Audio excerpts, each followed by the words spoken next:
देश भर में पिछले एक हफ्ते से बागेश्वर धाम की चर्चा हो रही है। मीडिया में भी यही नाम छाया हुआ है।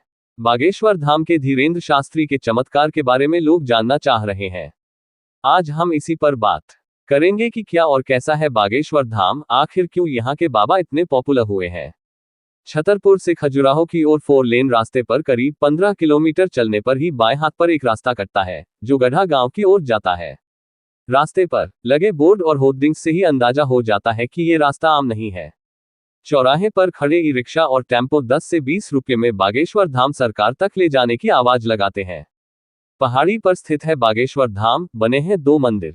ऊंचे नीचे व उबड़ खाबड़ गड्ढों से भरे रास्ते पर 2 किलोमीटर चलने के बाद शुरू होता है गढ़ा गांव, जहां इन दिनों श्रद्धालुओं और दुखियारों का डेरा है। लेकिन गढ़ा गांव पर हम अभी बात नहीं करेंगे।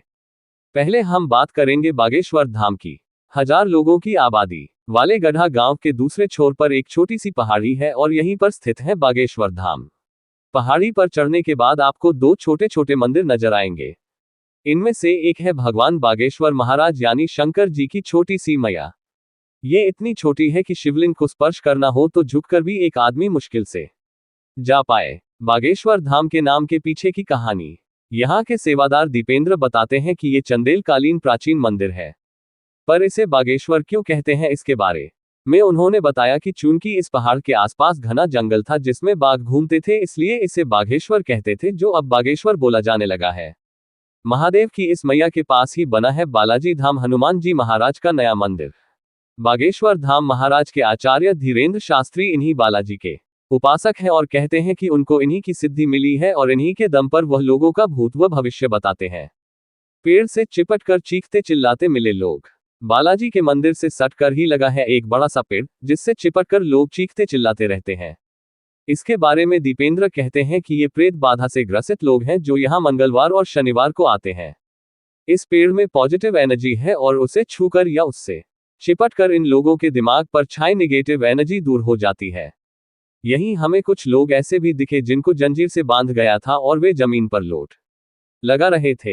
इन 3 जगहों के आसपास बैरिकेड लगाई गई है और दिलचस्प ये है, मंदिर से दूरी बनाने के लिए लगाई गई बैरिकेड पर ही काले, लाल और पीले रंग की पोटलियां बंधी हुई हैं। इन पोटलियों में अलग अलग फरमाइशें या श्रद्धालुओं की मन्नतें हैं। काले में प्रेत बाधा से मुक्ति तो पीले में शादी ब्याह की मन्नत तो लाल में सामान्य कामकाज करवाने की अर्जी। लोगों में अटूट भरोसा, जो मांगा वो मिलेगा। झारखंड की गुमला जिले से आया शैलेंद्र सिंह का परिवार लाल कपड़े में नारियल बांधकर बैरिकेड से बांध रहा था। हमने पूछा ये क्या कर रहे हो, तो मुस्कुराते हुए कहा कि बालाजी महाराज के दरबार में अर्जी लगा रहे हैं, कुछ मांगा है। हमने पूछा किसने कहा ऐसा करने को, तो बताया कि सब कर रहे हैं तो हम भी कर रहे हैं। भरोसा है जो मांगा वो मिलेगा। हाँ, इतने लोगों को मिला है तो हमें भी मिलेगा। यहाँ आने वाले अधिकतर लोग ऐसे ही हैं जो सुनी सुनाई सुनकर चले आ रहे हैं।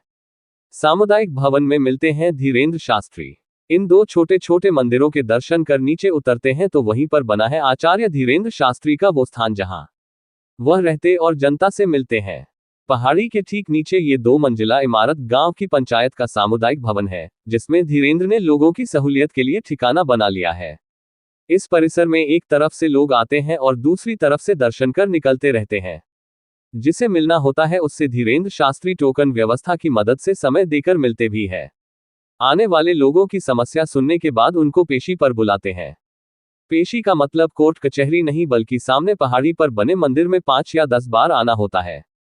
अर्जी लगाने के बाद यही पेशी होती है। लोगों को भरोसा है कि पेशी और बालाजी के दर्शन के बाद दुख दर्द दूर हो जाएंगे।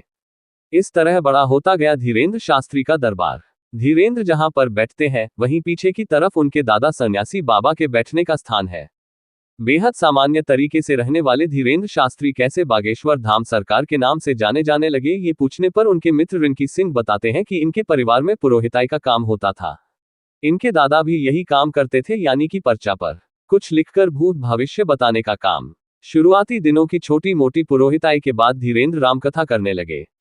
आसपास के गांवों में कथा से जो मिलता था उसे रख लेते थे। इस बीच कुछ कथित सिद्धियों के चलते उनकी तरफ से बताई गई बातें सच होने लगी तो उनका दरबार बड़ा होता गया। कोरोना काल और यूट्यूब ने पूरे देश में किया पॉपुलर। रही सही कसर कोरोना काल और सोशल मीडिया के प्रचार ने पूरी कर दी। लोगों ने घर बैठे खूब कथा सुनी, लाइव प्रसारण देखा और यूट्यूब ने उन्हें देश भर में पहुंचा दिया। बस फिर क्या था महाराज की ठेठ बुंदेली बोली, उनका लड़कपन, बोलचाल की अदा, अपने बालाजी पर अटूट भरोसे ने ही उनको पिछले 2 साल में ही भारी लोकप्रिय कर दिया। हर मंगलवार और शनिवार को गढ़ा गांव में मेला लगता है। धीरेंद्र शास्त्री की रामकथा की अगले 2 साल तक की भरपूर बुकिंग है। एक टीवी चैनल उनकी कथाओं का निर्बाध प्रसारण करता है। धीरेंद्र मानते हैं कि वो जो करते हैं वह चमत्कार नहीं, बस हनुमान जी महाराज